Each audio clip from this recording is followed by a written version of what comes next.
Earl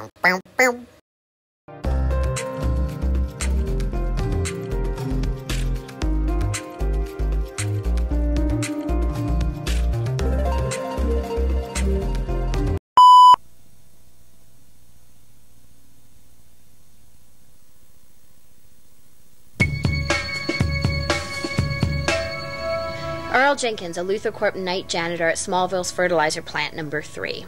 Last year, Jenkins took a group of Smallville high school students hostage while they visited the plant on a field trip.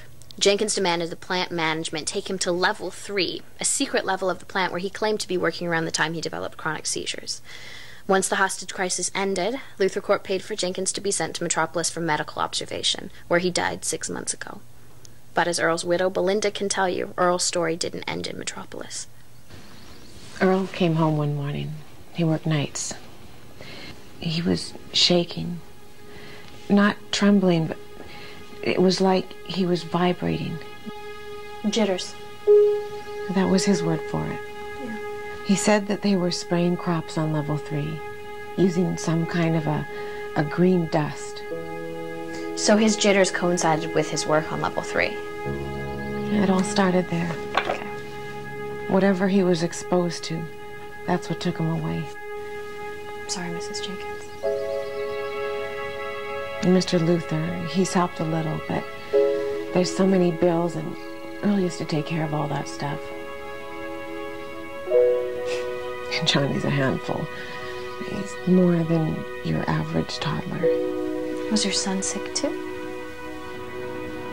Not sick exactly, but different. The doctors don't know what to make of it.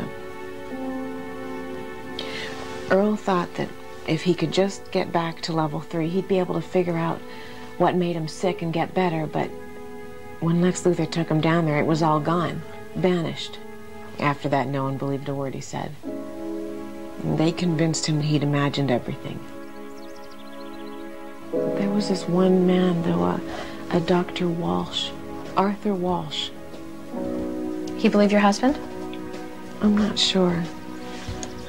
He called soon after Earl had died and said he was very sorry for what had happened, like he was somehow responsible. He wouldn't answer my questions, but it seemed like maybe he believed. What do you believe, Mrs. Jenkins?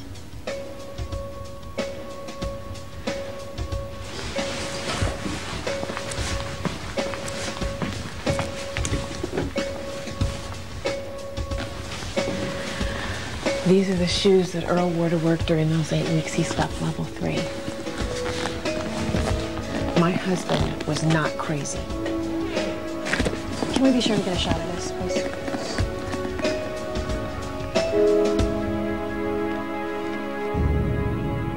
Earl Jenkins was very sick, and Luther Corp not only denied responsibility, they denied the story ever happened. So who is this Arthur Walsh? A man that not only believes Earl Jenkins, but accepts blame when no one else would talk. I think we found him. So next week, we're going to road trip to Edge City to pay him a visit and ask that very question. See you next week.